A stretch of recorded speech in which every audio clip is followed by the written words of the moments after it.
The sound of the door closing echoed through the empty hallway like a thunderclap. Sarah stood frozen, one hand still outstretched, her 3-year-old daughter Emma clutching her leg. The packed suitcases were gone. So was he. Just like that, after 8 years of marriage, David had walked out, leaving nothing but a hastily scribbled note on the kitchen counter. "I can't do this anymore. I'm sorry." If you're feeling the weight of Sarah's world crashing down right now, stay with her journey. This story might just give you the strength you need for your own battles.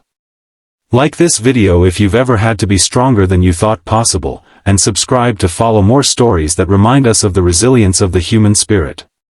Sarah slid down against the wall, her body trembling as Emma's small voice pierced through her shock. "Mommy, where's Daddy going? When is he coming back?" The questions hung in the air, unanswered, as Sarah pulled her daughter close, hiding her tears in Emma's soft curls. How could she explain something she didn't understand herself? That night, after tucking Emma into bed with promises that everything would be okay, promises she wasn't sure she could keep, Sarah sat alone at the kitchen table. The house felt cavernous without David's presence. The silence was deafening. Their joint bank account showed a withdrawal of half their savings. His phone went straight to voicemail. Reality was setting in. She was on her own now, with a mortgage, a preschooler, and a part-time job that barely covered groceries. "I can't fall apart," she whispered to herself, wiping away tears. "Emma needs me." She pulled out a notebook and began to write, making lists, calculating expenses, planning her next steps. By dawn, her eyes were red and swollen, but her resolve was hardening like steel. The first few weeks passed in a blur of practical challenges.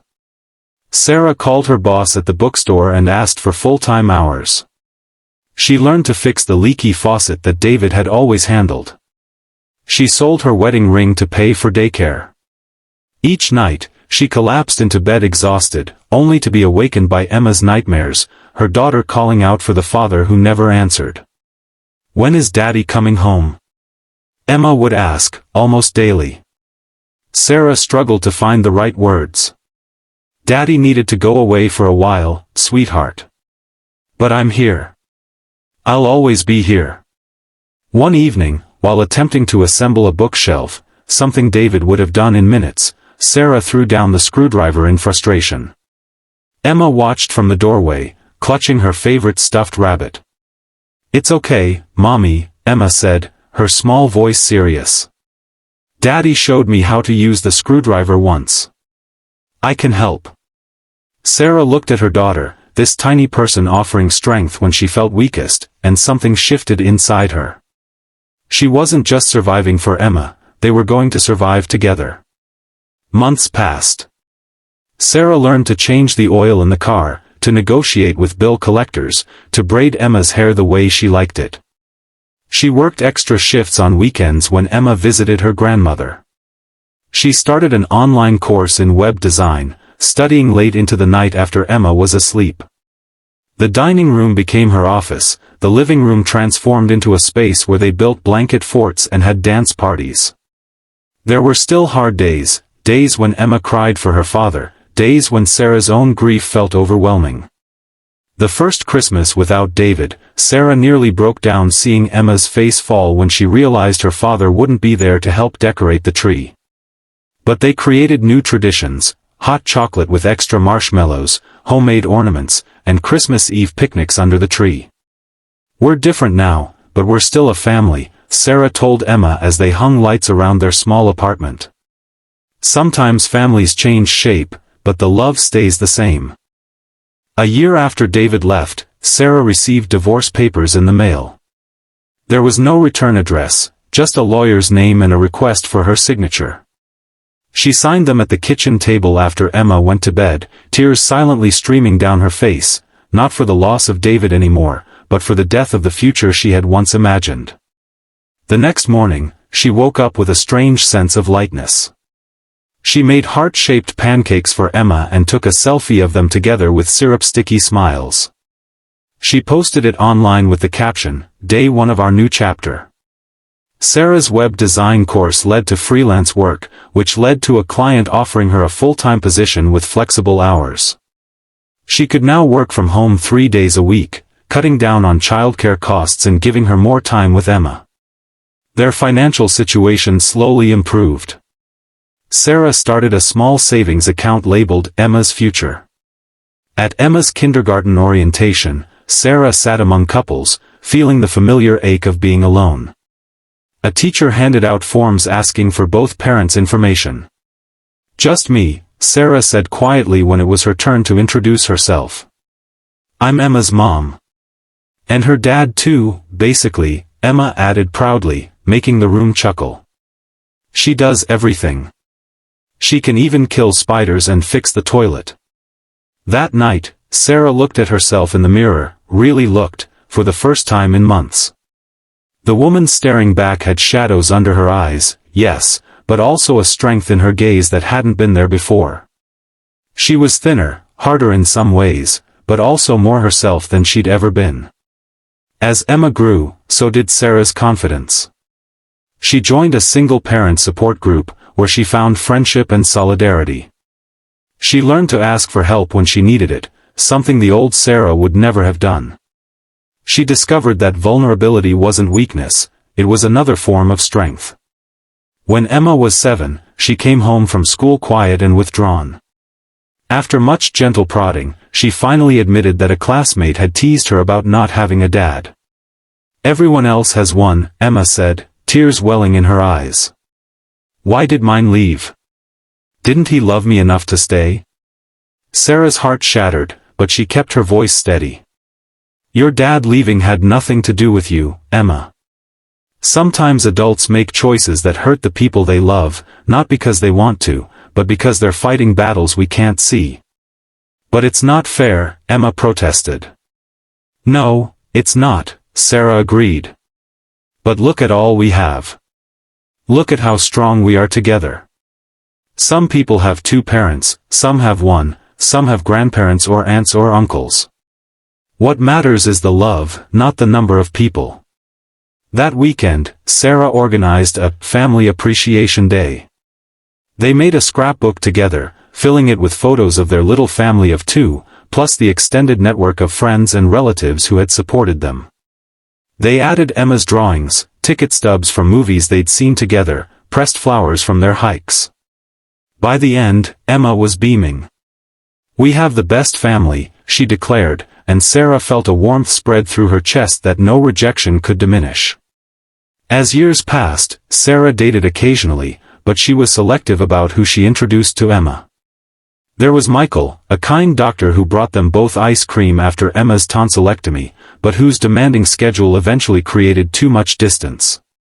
There was Jen, a vibrant artist who taught Emma to paint and brought laughter back into their home, but who ultimately moved across the country for a teaching position. Sarah didn't view these endings as failures. Each relationship taught her something about what she wanted and deserved. She was no longer the woman who had stood in the hallway watching her husband leave, she was someone who knew her own worth. When Emma turned 10, she asked about contacting her father. Sarah had always kept the door open for this possibility, maintaining a separate email account where David could reach them if he ever wanted to. She had sent annual updates with photos, never receiving any response. "I think I'm ready," Emma said. "I just want to know who he is." Sarah helped Emma craft a simple, heartfelt email. Together, they hit send, then went for ice cream to distract themselves from waiting for a reply. 2 weeks later, David responded. He was living in Arizona now, remarried with a new baby. His message was polite but distant. He agreed to a video call, which was awkward and brief. Emma was disappointed but not devastated. "He's just a person," she told Sarah afterward. "He's not the dad I imagined." Sarah held her daughter close. "Sometimes the people we love can't give us what we need. That doesn't mean we're not worthy of love." By the time Emma entered high school, their life had found a rhythm. Sarah had been promoted to creative director at her company. They had moved to a small house with a garden where Emma grew tomatoes and sunflowers. They had a dog named Rocket who slept at the foot of Emma's bed. They had Sunday movie nights and Thursday taco dinners.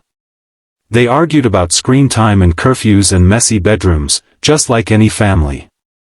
On Emma's 16th birthday, Sarah presented her with a special gift, a leather-bound journal filled with letters she had written to Emma throughout the years, documenting their journey together. "I started this the night your dad left," Sarah explained as Emma turned the pages with wonder. "I wanted you to know that even in our darkest moments, there was always love. Always hope." Emma read passages from when she was 4 and had the chicken pox, when she was 7 and won the spelling bee, when she was 12 and had her first heartbreak over a boy who didn't return her feelings. Sarah had captured it all, the struggles and the triumphs, the ordinary days and the special occasions.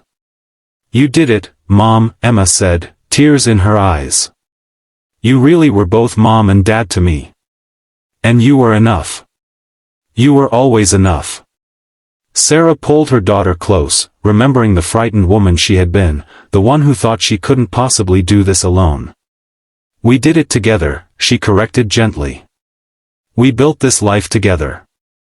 On the day Emma left for college, a full scholarship to study environmental science, Sarah stood in the driveway waving until the car disappeared from view.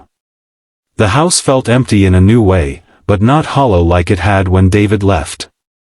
This emptiness was tinged with pride, with accomplishment, with the knowledge that they had not just survived, but thrived. That evening, Sarah sat on the porch swing, scrolling through photos on her phone, Emma as a toddler with ice cream on her face, Emma missing her front teeth, Emma in her graduation cap. A text message appeared, a selfie of Emma in her new dorm room, smiling broadly, with the caption, "Missing you already, but ready for this because you taught me how to be brave." Sarah smiled through her tears. The journey hadn't been easy. There had been moments when she thought she couldn't take another step, couldn't solve another problem, couldn't be everything her daughter needed. But somehow, day by day, she had found the strength. They both had. She thought about the woman she had become, stronger than she ever imagined, more capable than she ever dreamed. David's leaving had broken her heart, but in rebuilding her life, she had discovered parts of herself she never knew existed. As the sun set, casting long shadows across the yard where Emma had learned to ride a bike, where they had planted trees and built snowmen and chased fireflies, Sarah felt a profound sense of peace. Their story wasn't about abandonment anymore. It was about resilience. About love that expands to fill the empty spaces. About a woman who became both mom and dad not because she had to, but because she discovered she could. If this story touched your heart, please like this video and subscribe to our channel for more stories of strength and resilience. Remember that sometimes life's greatest challenges reveal our greatest capabilities. Share in the comments if you've experienced something similar or if this story gave you hope. We're all in this together, finding our way through life's unexpected turns.